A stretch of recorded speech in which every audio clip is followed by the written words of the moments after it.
Okay. So good morning mga kaibigan, no? Hindi masamang mag-DIY as long as kung alam natin sa sarili natin na kayang-kaya natin. Pero in terms of sa mga repairs kasi, hindi po pwede mag-base lang tayo sa kung ano yung napapanood natin online, no? At i-apply na natin agad. Dapat meron din tayong experience, no? At syempre sa repair, iba yung pag-iingat ang kailangan. Meron tayong isang client dito na dinala kahapon. Pero minessage ko agad si client, ito yung video. Sister, nagaraw ba ito eh? Awa, nag-error soon ah. Fatal error ti rumor kinatino ka. Ask ko lang no nagaraw ba dito eh, no napadas ba ka na declag or whatsoever kasi nagrugit mo ti ko anan eh. Matik na pad na kuha ito eh, nalukatan. Yeah, fatal error soon ah. Baka shorted eta kuha na eta, printhead na. So as per checkings natin mga kaibigan, nilabas natin yung kanyang printhead and ang tumambad sa atin is nabasa. Okay? Nabasa yung flex cable slot, itong ganito mga kaibigan. And then isa pa, basa din yung electronics niya, pumasok yung tubig. Hindi ko alam kung anong ginawa nila, or tubig or ink yun. Basta kahapon ito, yan, super dumi. Napakadumi nito kahapon mga kaibigan. Nilinisan lang natin yung ibang mga parte. So syempre ayaw natin na tayo yung pagbagsakan nito. Pero nung dinala dito, naka-video rin tayo, inopen ko and nagkukos siya ng error. Fatal error yung lumalabas mga kaibigan.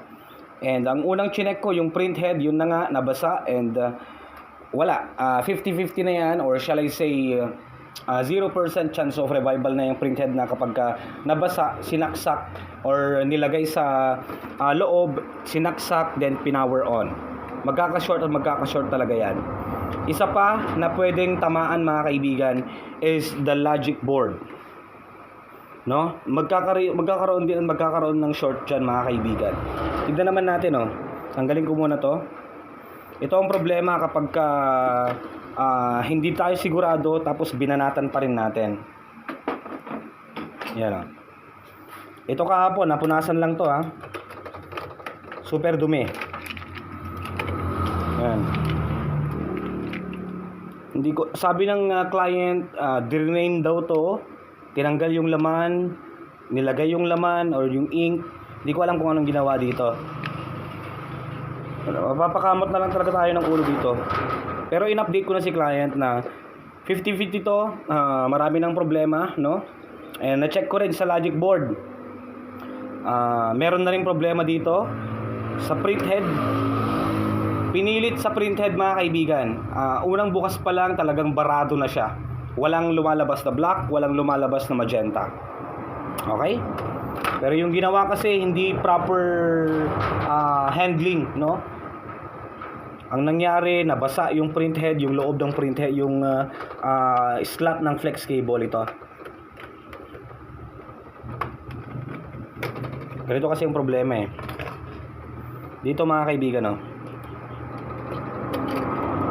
Kahapon, ito as in, basang-basa dito. Nabasa itong flex cable, yung pins, tinanggal natin, and mayroong natira-tirang ink. Problema yon. Nagka-problema siya. Okay? Ganito kasi yung problema kapag DIY natin nang walang kasiguraduhan. Baka mamaya meron lang tayo napanood na isang video sa YouTube, ginawa na natin agad without knowing the proper procedure, no? At yung tamang pag-iingat. Madali lang naman talaga yung way, pero ang problema kasi is yung pag-iingat, no? Hindi natin alam kung anong component ang sensitive, anong component or anong step ang hindi dapat gawin, no? Wala. Sira itong printhead, may problema ang logic board, gastos yan mga kaibigan, replacement ang kailangan dito, labor pa. So bahala na si client kung ipapagalaw pa niya tong printer niya. Yun lang, nabidyuhan ko to. So dapat siguraduhin talaga natin na meron tayong konting background din mga kaibigan, no? And hindi naman masamang matuto, basta't disiplina lang din sa sarili, kailangan mong pag-ingatan lahat ng mga components. Yun lang. Maraming salamat sa inyong panonood at huwag niyo pong kakalimutan mag-subscribe.